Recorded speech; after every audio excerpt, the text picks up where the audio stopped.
This segment is brought to you by JigMasters Jigs. When in doubt, get the jig out. Go to JigMasters.com and use promo code PNF20 and save 20% off your next jig order today.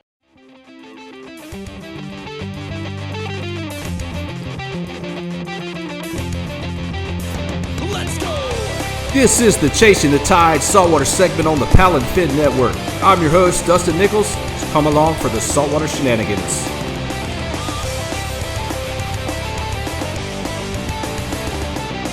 All right. Hey, what's up, everybody? Welcome in with the Chasing the Tide Saltwater segment here on the Paddle and Fin Podcast Network. Tonight, got a special guest in the house, Mr. Eugene Mora of SAKF, also known as San Antonio Kayak Fishing. It's a fishing club, kayak fishing club out of San Antonio. So stoked to have you on, man. What's going on, brother? Appreciate you guys having me on. It's late notice. We all got busy lives with work and fishing, family, and got new dogs. So it's been good. Been good, man. Yeah, busy. Yes, that's the key word, man. I definitely had a chance to get on the water today, so. I was very fortunate to get out there and social distance out there on the bay systems here around my area, get on some redfish and some trout, have a good time on the water, and then I'll be going back to work Thursday. But we're just fortunate to have a job right now. I know a lot of people out there don't. Some crazy times going on right now. Definitely unprecedented waters, right? Uncharted waters, and kind of scary on one hand, but you got to count your blessings on the other, because there's a lot of good things coming out of it. You see people hanging out with their families a lot more during this quarantine period or whatever, or stay at home, stay in place. Protocol work. It's been good in one sense, but hope we can all kind of flatten that curve the way they're saying, because it's a joke, man. It's a serious matter, and it's not just it is very serious. Else you may come in contact with, so. Right. Yep. Oh yeah. Cool deal, man. Well, I'm gonna get you on here and chat with you a little bit. Talk about what got you into fishing and let everybody know what got you into this sport right here. I've been a lifelong angler, living in San Antonio forever. San Antonio, Floresville area. I've had plenty of opportunities to go fish, and it was just the way of life for me. It was a lot of fun bank fishing mainly back in the day. Yep.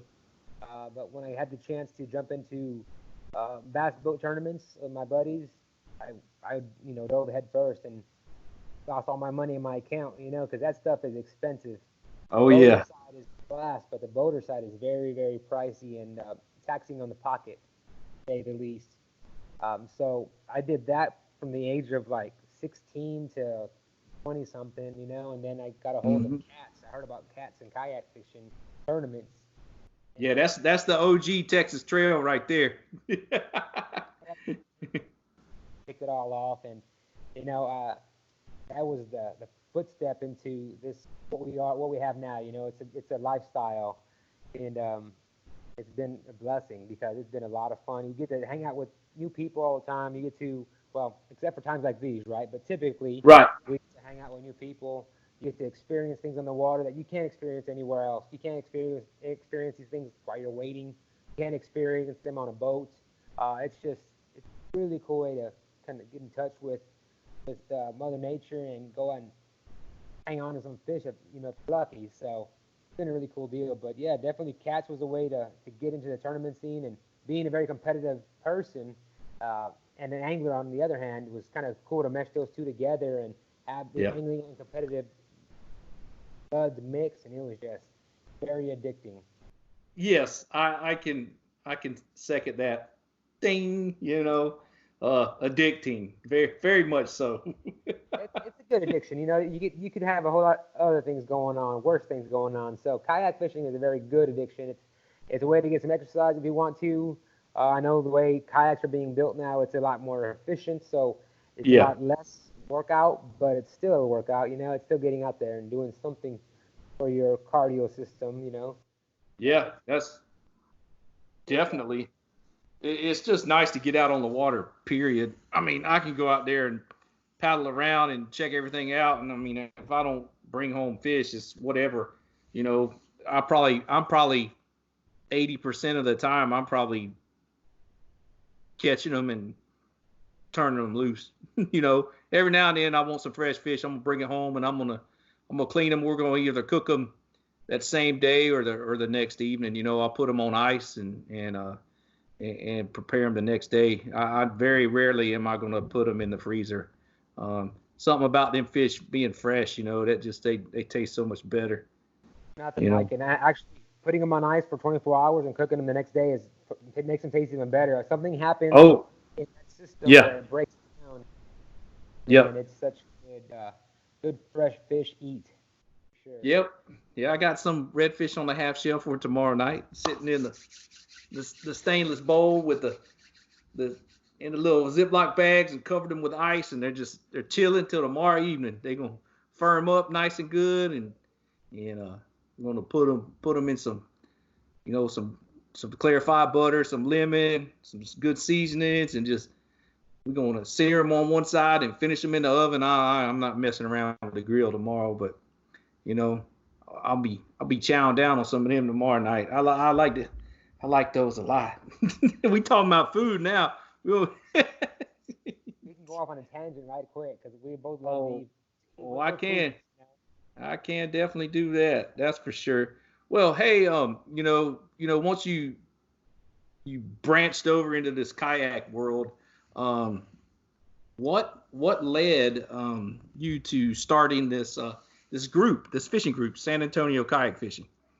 So, I mean, San Antonio is a really, really big area. You know, there's thousands and thousands of people here, and there was a few groups here and there that, you know, some of them tried to get started up, some of them struggled, some of them hung on a bit, but we just wanted a group that was family oriented, about sharing the sport and sharing the knowledge, no drama. And one of our phrases that I love to throw out there all the time is it's about the quality of people, not the quantity. So if we don't have 1,000 people, I don't care. We have quality members. And then my goal was never to get big. It wasn't about getting the mass numbers. It was just getting the story out there, getting that avenue for someone to like, hey, you know what? Let's check this out, kind of thing. And it's been 3 years now, I guess, and we've got some really cool people behind us. And knock on wood, it's been pretty drama free. And it's been another place for people to kind of go to. They want some information on kayak fishing in the San Antonio area. And that being said, I mean, San Antonio is so close to the salt. We have a lot of anglers that cross over. They do salt one weekend and fresh the next. Mm-hmm. That in itself is another pretty cool thing that not everybody has the opportunity to do. So, well, another cool thing about there is those two freshwater lakes that they stocked redfish in, also Bronick and Calveras, which is pretty neat too. They don't spawn, they don't reproduce when they're stocked into those freshwater systems, but they get pretty big, and they get some with quite a few spots too. I've heard of last week people caught them 35-inch fish, 35-inch fish, and there's numbers in there, there's size in there, but they do not taste nearly as good as the saltwater fish. So no, they don't. They do not. Lakes are available here. I'm not a big fan of those lakes, but they are here. That's where I started fishing back in the day when it was $4 to get in, and that was cool. But I'm not a big fan of those lakes now because they charge so much. They charge $17 for a kayak angler and his kayak to go fish. That's how Coleto Creek is now, $17. I got a pass, so that's the only reason it kind of balances out with the pass, and that's the thing. We're supposed to be having tournaments, right? We're supposed to have the tournament this weekend on Coleto. It's supposed to be this weekend with the Southeast Texas Kayak Bass League. So, and you were supposed to have one on Lake Corpus Christi, and that's the cool thing about Eugene, about the trail series he would do with the SAKF is it's a split trail. He'd have 2 freshwater events and 2 saltwater events, and then you take your best 3 and have a angler of the year. It was pretty cool. I think the first year I fished that was the first year you guys opened it up to people outside of San Antonio. At first, it was just more like a core group for San Antonio, and y'all did a couple of events, and it was just for San Antonio anglers, right? And then you opened it up. Is that what it was? I'm trying to remember. We have like an open border policy. We Yeah, haven't had any restrictions. If you're from any area you want to be from, you can come and fish with us. We never right. had. That's I right. thought, Oh, I okay. thought that was a silly rule. There are some groups that have that rule saying, hey, if you're not in our group, you can't fish our tournaments. Yeah. I thought that was a little restricting and a Yeah. little too much, right? It's supposed to be about the camaraderie, about sharing the sport, and you're not really sharing the sport if you have that wall in between, the tournament, the tournament and the way to get in is you have to be a member. It's Yeah. kind of productive there. So we've always been cool with having anybody from Austin, from San Marcos, from Victoria, anybody can come and join our group and fish with us. Yeah. Because again, it is about the quantity or quality people, and there's quality people everywhere. We want to get all the fun anglers and like-minded individuals come hang out with us. And yeah, we have never had any restrictions. Even as far back as I can remember, it's been pretty straightforward that we can have anybody we'd like to have in the group. So. They're great events. It's you guys put in the work, man, with the sponsors and the raffle prizes. Everything's always freak on point, man. It's like get some hot dogs and some chips, get some drinks. Every now and then there's some you get the beer hooked up, got some cold beverages. It's oh yeah. Be fortunate to have some really quality, I call them tier one sponsors. Royal Yes. Bait and Tackle has been one of the biggest contributors, the biggest contributor without a doubt, to the events.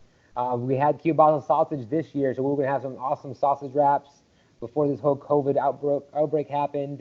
Yeah. But they actually reached out to me a few weeks ago before it all got serious and said, hey, whenever you want to pick back up, we're going to be right there for you. So when this stuff does blow over, we're going to have one heck of a tournament because we're looking forward. Oh yeah, I'll be ready. Yeah. I'll be ready. I missed quite a few of them last year. Stuff didn't work out, dates and time off and all that. I missed the saltwater ones last year. I was kind of bummed out. Yeah, I'm hoping Yeah. it blows over by the time our saltwater events come up because the next two are supposed to be Corpus Christi and then Rockport. And those dates, I'm not even going to get those dates out right now because who knows when we're going to get back. Who knows? Yep, exactly. Page, and there'll be information on the page when that comes available. Yeah. But, I don't want to jump the gun and kind of put any dates out there because we never know. We don't know how long this is going to last, but we've got to, again, do our best to stay within the parameters that we're given. As much as I don't like them, like right now, they just shut down most of the waters here. Right. As far as inland waters, so it kind of stinks, but what can we do? It does. Yeah, what can you do? I'm fortunate we got some launches around here that just kind of, grab and go off the side of the road. They can't really shut those down. I mean, and as long as I'm away from people and you're keeping your distance and everything, it's good to go. It's part of the exercising. I'm getting on that water. I'm pedaling. I'm clearing my mind. That's the main thing. The main thing right now is not getting depressed over all this stuff. That's a big problem with some stuff going on. Yeah, and that's one of the biggest problems that people aren't talking about. It is what it is. Well, I hate to say it is what it is. It is a real threat, and not many people talk about it. But it is there, and if someone dealing with the kind of stuff, the best thing to do is reach out and say, you know what, go with me, fish on the water, and see what this paddling and pedaling does for your mind and your body. It is unbelievable.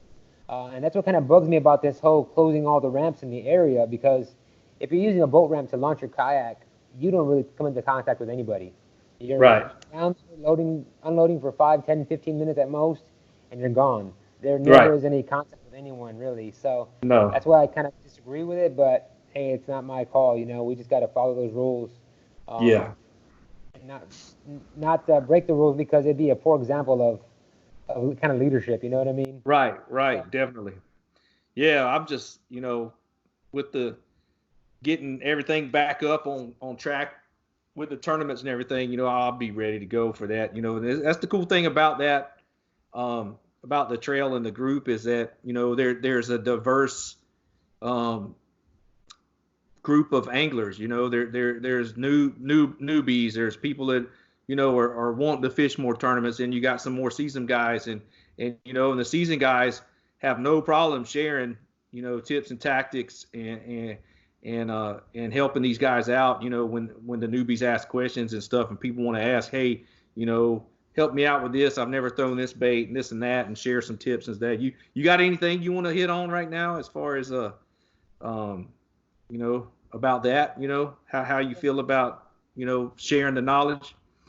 Well, I mean, every event we pretty much have a Friday night hangout, and that's been pretty cool. Not everybody gets to show up because of the scheduling and stuff, but it's always an open invite. We always have something on the grill, and the grill is always hot, so you can always bring whatever you like. But we typically have drinks, you know, the adult beverages the night before because no one's driving, so it's safe. We 99% of the time we have Fireball. We have a handle of Fireball there. It's just kind of a thing that we've had since the beginning. Fireball is not a sponsor, but we do partake in a couple of those shots here and there. Oh yeah. We do definitely share the knowledge. We do have anglers that come from the Salt and go, you know, back and forth. Like I said, we even had one angler, Tracy Deadman, from down in the valley, who caught a bass with a popping cork. Yeah. One of the events. So that's at Choke Canyon, one of the bonus event a couple years back. Yep, he sure did.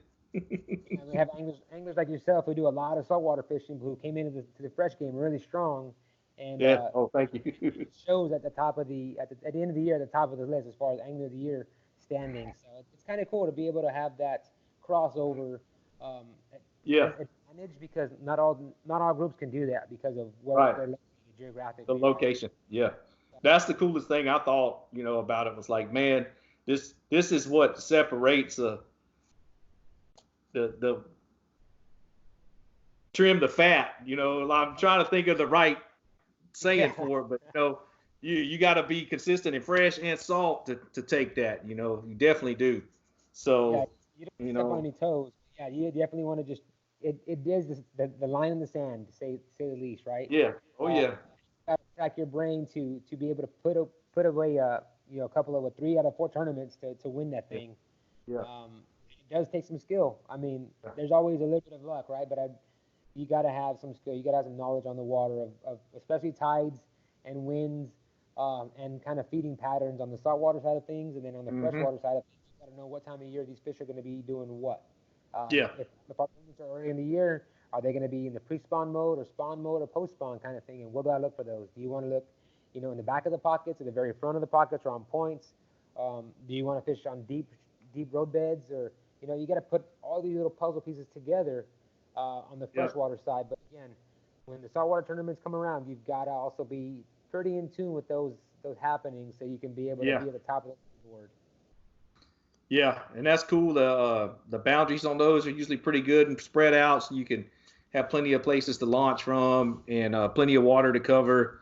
You know, you know, sometimes it depends on what area you're at. You know, some of them guys might fish that area a little more. You know, there might be a little bit of an advantage, but you know, just like you said, it can come down to luck sometimes, and them fish might not be where they left them, and they moved. You know, that's the thing about redfish. They like to move around a little bit and push down different banks and push into different pockets and move around. You know, so sometimes it might not be where you left them. That's why we have those boundaries so open, so that the local advantage isn't always in a play. You know, a factor.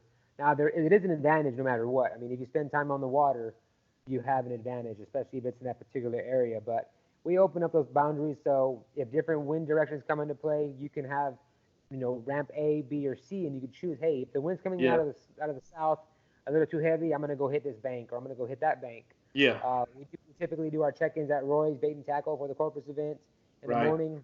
I have my sidekick Diane. She helps everybody get signed in and gets their ID taken care of and their waiver signed, and off you go. You know, you were given a time to start fishing, and we use Tourney X now, which is huge. Yes. Tourney X has been a really, really big addition to the game. Yes, it has. It's still pretty new in its like, I guess, existence, right? It's been a few years now, but Dwayne Wally's got a really great thing going on. It makes tournament angling and tournament judging, it's night and day difference. It's a lot faster. It's Yes. a lot more transparent. And in this game, especially in the state of Texas, where cheating in fishing tournaments is a felony, right? We Yeah, gotta, yeah. we got to have as clear a line as possible. You want to make sure Right. that everybody is, running a true event. So I take great pride in that we always had, even before Tourney X, we had always run a really straight line tournament. No Yes. BS. Very much so. But more so now with Tourney X, everybody can see every fish. Yes. So it makes that a heck of a lot cooler. I would like to get it to one day where we have a live leaderboard, where we have a TV screen, where we're hanging out and watching that stuff happen.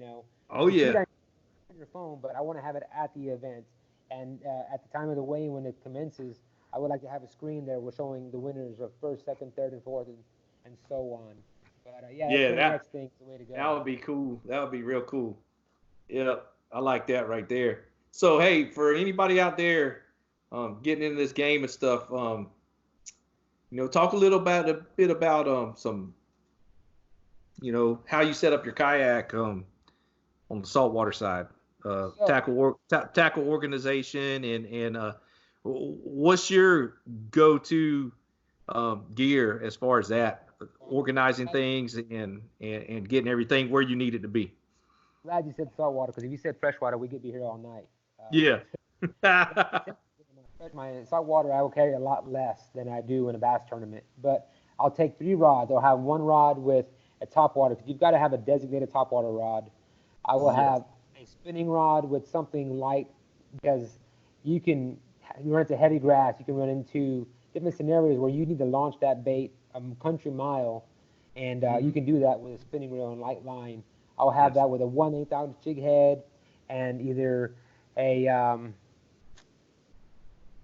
down south lure on there or a Caden lure. Those two have really great swimming actions, and I'll throw that on this rod number 2. On rod number 3, I'm gonna have probably something like a spoon, or something like a 1-, something a little different in between. Yeah. Yeah. But again, I take 3 because you never know if you can run into heavy wind, heavy grass, heavy shell. So you got to have a little bit of everything, diversity-wise, right? As far as tackle, I take 1 Plano tackle box, 3600. I'll have 3 or 4 topwater lures. I'll have a bone-colored spook. I'll have a bone-colored top dog, and I'll have the what's that color? Man, there's a funky color in the Zero spook. It's like a gold with a red belly. Clown. I think it's clown, right? Yeah. Clown. Colored. And Spectrum. Spectrum. Spectrum has the black dots on it, and it's kind of purple and blue on the top. That's a good one. Clown's a good one. That Spectrum is a color that not a lot of people like to talk about, because it's a secret, Yeah. Another thing was that pink, that chrome or gold side and pink belly. Gold side pink, yes. Yeah, chrome, gold with pink. Yeah, that's very good in the surf. Yeah, when those trout move in the surf a lot, on calm days, do really well. It's all classics. You can't go wrong with a glow chartreuse or a Texas roach and down south lures. I mean, you got some really awesome colors. I know I just got a whole bunch of Caden lures when I went to the Houston Fishing Show. Yeah. Amazing colors. He had some colors in there that I wanted to that black and silver with the chartreuse tail, and he's got that mahi color. It's like that lime truce and blue blend, and then he's got that Tupelo honey. It's the bone and gold with glitter. Yeah. I fish for Brendan. He's a good dude, man. Caden is hooks me up, and I've been running that. That's what I was running today. I was running a Redfish Magic with a little 1/8 ounce jig head with that Tupelo honey colored soft plastic, and burning it across the mud flats, and I caught some solid redfish on that today. He had one color there that was it was pretty much like a clear color. It was almost translucent. And, yes. Man, that thing, it looks like nothing, right? But that thing in the water is unbelievable. Oh yeah. Lakes like here in Travis, or going up like these little Central Texas lakes. Yeah. Hammer some fish. Oh, that'll hammer some bass too. Oh yeah. Yeah, that definitely would. And that's what I was talking about. I was like, man, I want to get my hands on some of these clear ones, and I'm gonna have to put an order in for those, because he didn't have very many at the show. But Yeah. yeah, it's really solid, soft plastic. So I'm looking forward to it. Yeah, he has the Magnum models that got a little more beef to them, and I throw them on a real light jig head in the like a 16th ounce belly weighted jig head over the grass, and man, them redfish just hammer that thing. It just swims good. It's got a good little wobble to it.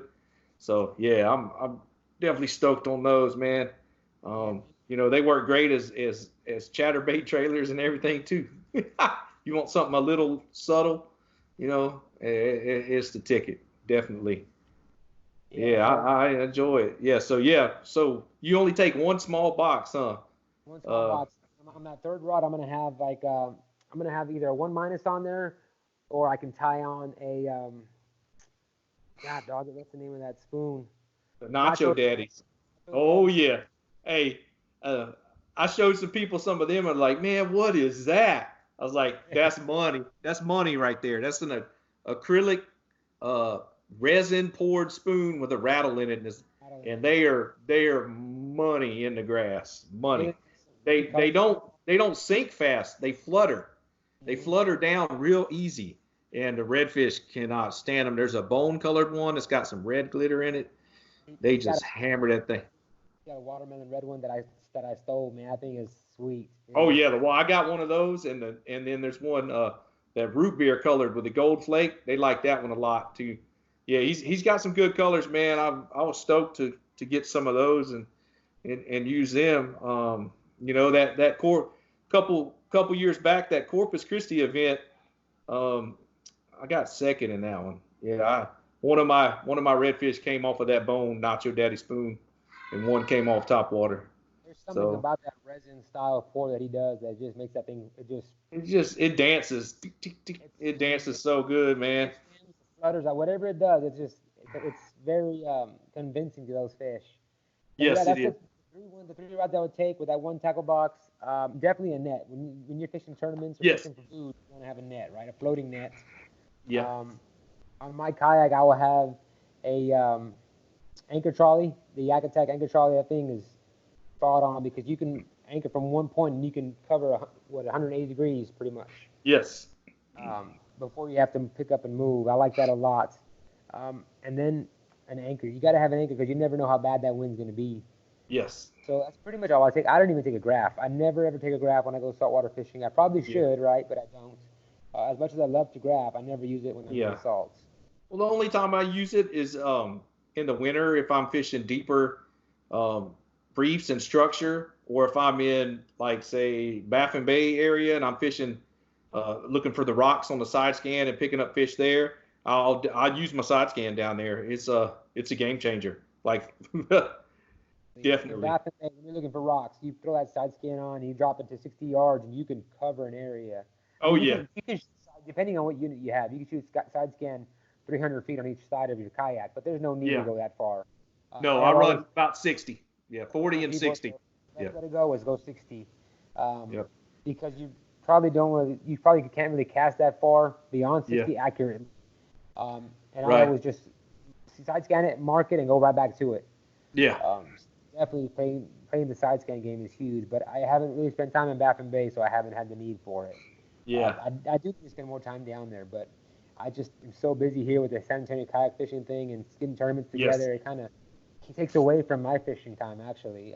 People don't think it takes that much time, but it takes some time to just make sure things are running smoothly, make sure sponsors aren't falling off the end, because if you don't keep up with them, they're not going to remember about you because they've got other businesses to attend to, right? So you got to keep the lines of communication open, and that takes a lot of time out of the day, surprisingly. Yeah.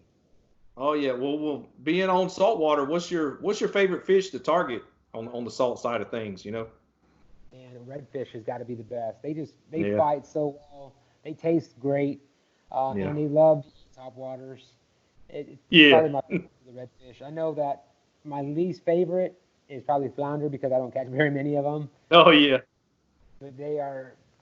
I mean, of course, you got to go top three: redfish, speckled trout, flounder.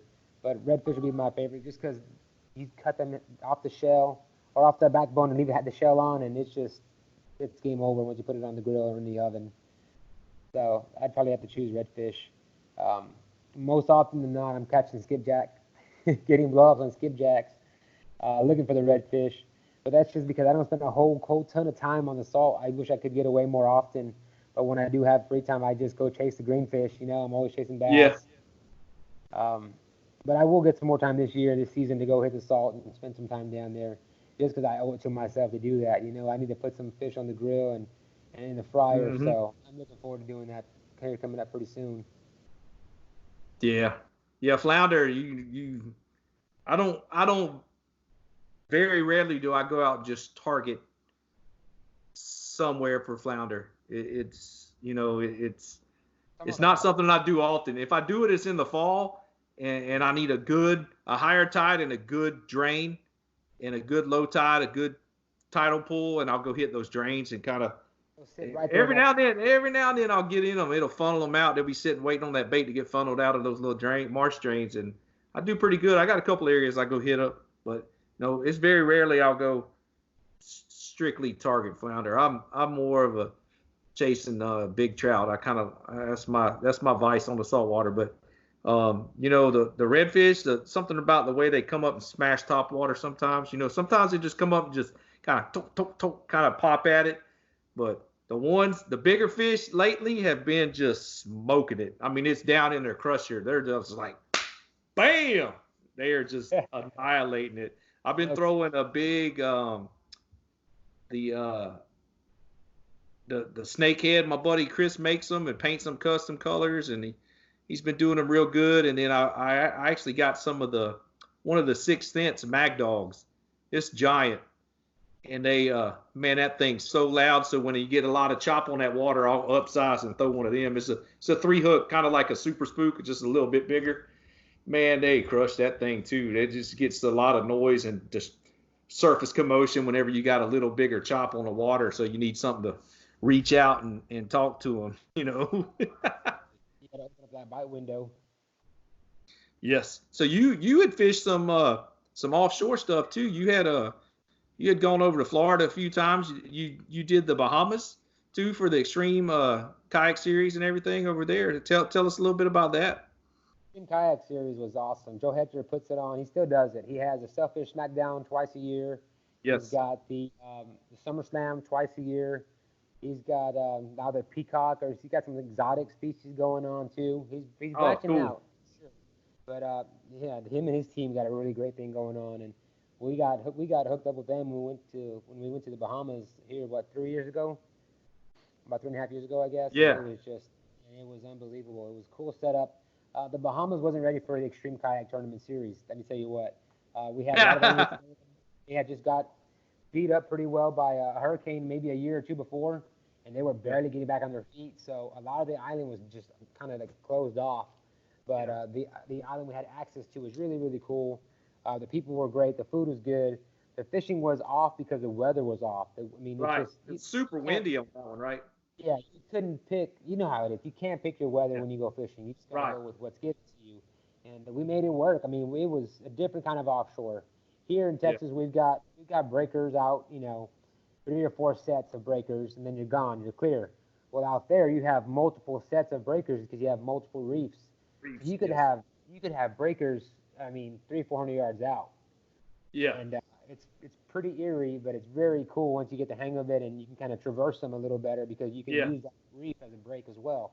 Yes. So it's really cool, and the opportunity to fish water that was 600, 700, 800 feet deep was different, right? Because here in Texas, we see 600, 700 feet in a kayak. No. We'd have to paddle for days or pedal for days.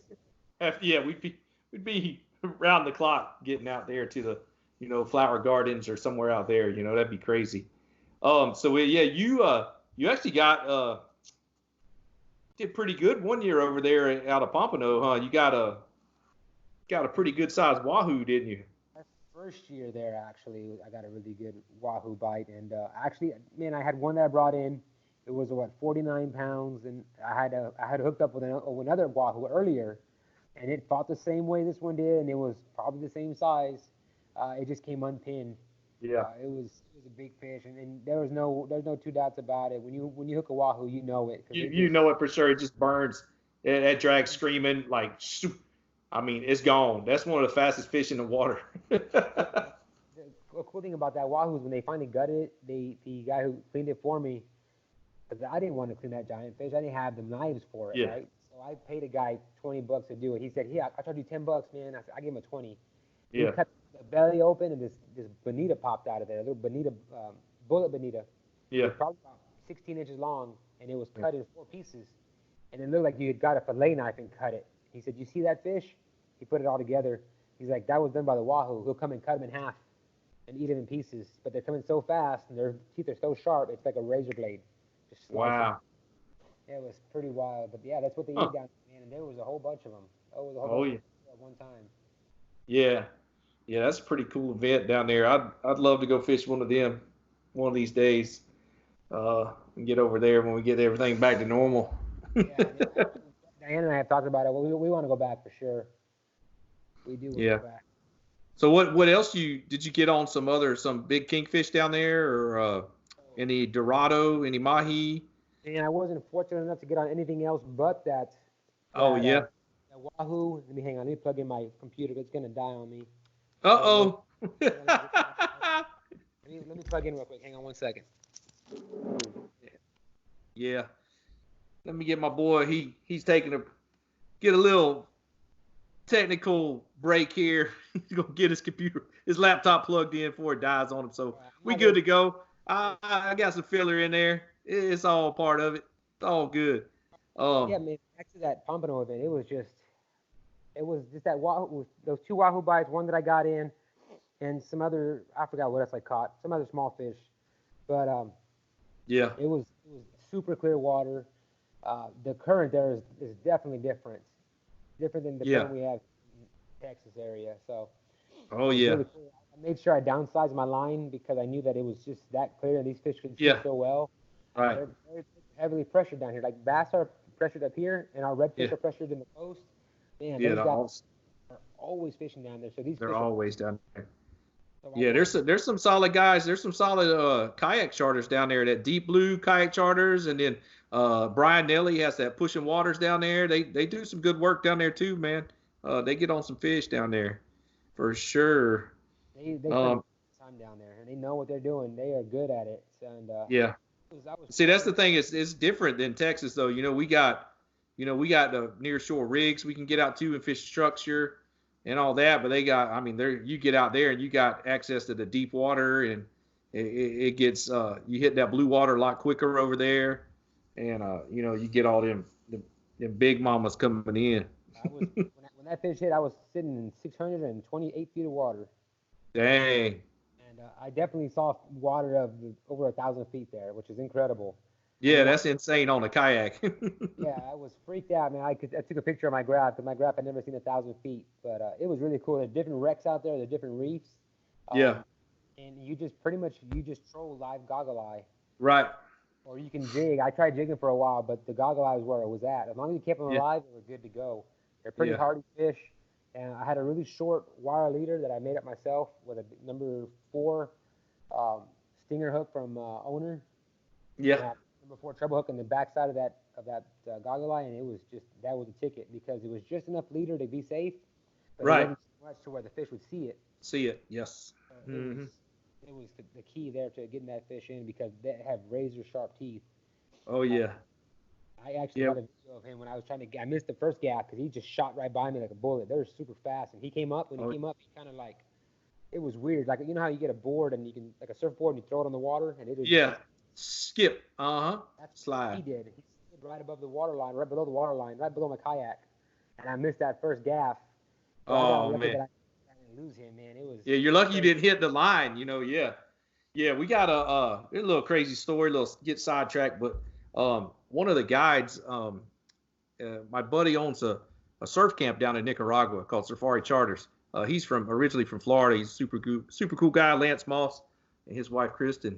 They got a camp down there, and what they do is they take you out in the boats and you fish, and then they take you by boat to all the surf breaks and everything. But one of the guides down there, a local kid, Norling, he actually they had just gaffed about a 60-pound Wahoo, put it in the boat. It came off the gaff, and it actually, they like to snap.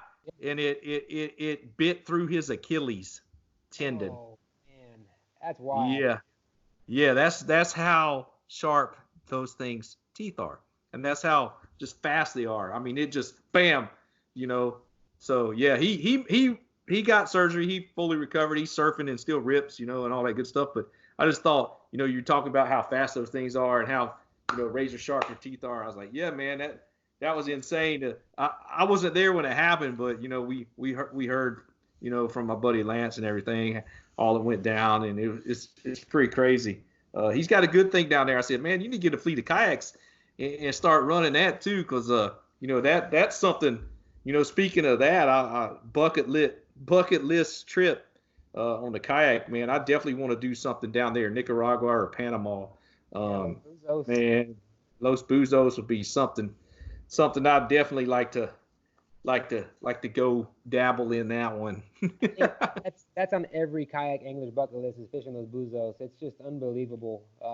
Robert Field does a lot of videoing down there, and he has just made that place look like, I mean, just the ultimate kayak fishing adventure. Well, look, they were just in New Zealand, and it looked, you know, one of our Texas guys, Todd Johnson, was down there, and he was over there with the whole crew with Marty from Burley Pro. Marty, I'm still waiting on you to come on here. Freaking legend, hooking it up with the safety shields and everything. Pretty cool. And yeah, man, that's a good deal he's got going on, helping out with the medical field and everything with the PPE and stuff. So yeah, man, but that trip looked epic with the big yellowtail kingfish and a big snapper they had over there, and you know, Robert's got a good thing going on, and you know, so that's cool. That's like a bucket list too. You know, you're on the mothership boat, and you're living on that, and while you're on the water, you're launching the kayak, and you're mobile, so you can like go around to different sides of the island and find it where it's protected and get away from the swell if you need to. But they were Brooks Beatty was on that trip, and he was catching some giant, they're like a sea brim, but there's some kind of snapper over there in New Zealand. He was catching them on a chatterbait. He caught some pretty good ones on the chatterbait in the wash off of the rocks when the swells would come in and wash. He'd rip the chatterbaits out of there, and they were slamming it. So yeah, you can, yeah. I catch redfish on them too. It's definitely no secret about that. They catch fish no matter where you go. So where would you like to go? You got anywhere off of the wall you'd like to go take a trip to? I'm pretty fortunate, man. The Bahamas was a pretty cool trip. Yeah. It wasn't one of those things that was on my list, but heck, if I could take the shot, and I did, it was really cool. It was worth it. But yeah, those Buzos again would have to be it. That New Zealand trip looks pretty insane. Yeah, those two definitely. Those two would be at the top of the list. I know that we want to take a trip to that. Yan and I want to take a trip to Panama, and Right. if we go down there pretty soon, I'd like to hook up with a crew down there and go do some offshore kayak fishing in Panama, which would be really cool. Yeah, definitely. Well, shoot, man. That's what I'm talking about. Panama looks sweet to me. There's so many different species down there. It's insane. That the crazy thing is that there's just no kayaks down there. Not like there is here. If Right. you had a little bit of money and you could start yourself a kayak fleet and a little charter business, it'd be unbelievable. Well, that's what they did at Los Buzos. Adam Fisk and running that thing down there. They got a good kitchen out, put some good food out, and they take care of you. They got rods and tackle there if you don't want to bring your own, and set you up on Hobies or Jacksons. We got a fleet of Jacksons down there too. So, man, there's some good stuff going on in the kayak world, So, be stoked when we get moved ahead of this COVID-19 crap going on, and we can move forward and start getting these events again, because I'll be stoked on that, man. I'm stoked to get these events going again. That's all part of it, the camaraderie and the hanging out with everybody and the feel good times, catch some fish, have a good time, man. I miss that right now. Kayak fishing is alive and well, and as soon as the stuff, like you said, as soon as it blows over, it's gonna be game on. Be game on, yes, sir. So, hey, on that note, we're gonna give you the stage right now. thank your sponsors, thank everything. Everybody. Eugene's a Wilderness Systems Pro staff for quite a while now, and I'm gonna let you shout out to some of your sponsors and give them some thanks and props. Definitely, man. I appreciate you giving me the opportunity and the platform to do this. But yeah, Oh yeah. I've been with Wilderness now for I think 5 years. I don't even remember now. I think 5 years. Five. I started out as an ambassador for them, and then I got invited to be on the team. So definitely Wilderness Systems. Roy's Bait and Tackle has been huge. Yes. Lowrance is one of my newer sponsors. I've been with them for about 2 years now. Burley Pro has been great. Marty he's a great guy. Yeah. You mentioned how he's doing the face shields, which Yes. that's unbelievable. He was asked maybe one time, or hey, can you make this stuff? And he's a genius. He made this stuff come together and made it happen. Yeah. And who else? Gator Guards. Gator Guards has that new Gator keel protector. Yes. He's got a new size coming out. He's been doing some really great things too. Nick Barr, he was on the page with us this week. Actually, Yes. He went live also. Yeah, he went live and had a little giveaway, a little good time. Yeah. Oh yeah. And Yeah. Stinky Pants. Stinky Pants. Yep. Yak Attack has been huge. They're pretty darn close to being #1 in the nation for kayak fishing accessories. Yeah. Oh yeah. On the front runner there, and I'm very fortunate to be associated with them as well. Onix Outdoors. Onix Outdoors makes these awesome PFEs that are suspender style or fanny pack style. They've got the awesome Thunder Rage bibs out and the jacket. They've got the 2 different colors available now, so that's pretty darn slick. I'm pretty much that's about. Oh, you know what? I forgot to mention also Sea Level Apparel. Yes. Brandon does a really great job of doing his e-commerce sales and staying afloat doing that. He's doing really well. It's a brand that's growing. Yes. And there's no end in sight for him as long as he just keeps trucking forward through this COVID stuff like everybody else. Everyone is trying to get over it. Yes. Right. Yeah, I like his stuff. He's got some good looking stuff, man. And just like you said, Roy's, big thanks to Roy's for the work they do for SAKF for their events. I'm an admin on the group page. You added me a couple years back. I appreciate that, and try to keep it positive and keep some content on there and kind of keep some member involvement and all that good stuff. So that's the main thing, just to keep it positive right now with these tough times we're in. And build each other about, hold each other up, in these times, So, man, that's a good deal, man. I'm stoked you came on tonight, man. I appreciate you coming on and chatting a little bit with me, man. I had been kind of hectic. I was like, man, I'll call Eugene, try to get him on. I was prepared. I would have been totally prepared, but I was building a fence. We just got these dogs now, and man, it's like overload now. I got to make sure to get everything tied down and locked up because these dogs are going to find a way out. They're little puppies, and you know how it is having pets. So. Oh, I saw the pictures, man. They're cute little puppies, man. I know. Don't let them sleep in the bed. I'm gonna tell you that right now, because then they'll be stuck in there like mine are. Now these are strictly outside dogs. I was already warned. Oh yeah. Oh man. I was prepared enough, man. I wish I would have had some better content, but I was. Oh no, dude, we're good to go, man. This is fly by the seat of the pants. No, I think we're good, man. We all good. So yeah, man. I want to say big thanks to you. Big thanks to SAKF. With the events, you do a fine job putting on the events, man. And you and Diane, and I'm stoked to be part of it. So I'm looking forward to getting through this mess, and we'll get them rolling again and have some good times. And once again, thanks again for coming on. Thank you everybody for listening. You can check these out on all your podcast platforms, Anchor.com, Google Podcasts, Apple, all that good stuff, Stitcher, Castbox, all that good stuff. Don't forget to like and rate these for us. Give us 5 stars or whatever you want to do. Hopefully you're enjoying this content, and we'll keep putting this out there for you. Thanks again. Dustin from Chasing the Tide Saltwater segment with the Paddle and Fin Podcast Network. Blah, blah, blah, blah, blah, blah. I'm stumbling. And thanks again to Eugene Mora, SAKF, Wilderness Pro staff, Yak Attack, Roy's Bait and Tackle, Sea Level, Onix Outdoors, and Stinky Pants, all the fine sponsors that help everything go on. So once again, thanks, Eugene. And we'll see y'all next time. Thank you. Go check out the website, guys. Paddle, the letter N and fin.com. Also check out YouTube, youtube.com/paddle and fin. If you got a question, comment, want to hear from a future guest, feel free to email us at paddle, the letter N and fin@gmail.com. Don't forget to follow us on social media. We're doing giveaways, announcements, things like that at Facebook and Instagram at Paddle and Fin. Shout out to our show supporters: Rocktown Adventures, Loveland Canoe and Kayak, Hammered Lures, Fish Mob Lures, TRC Covers, Ketch Products. Go to ketchproducts.com. You can put the Paddle and Fin logo right on your catch board. Don't forget to go over and pick up your JigMasters Jigs.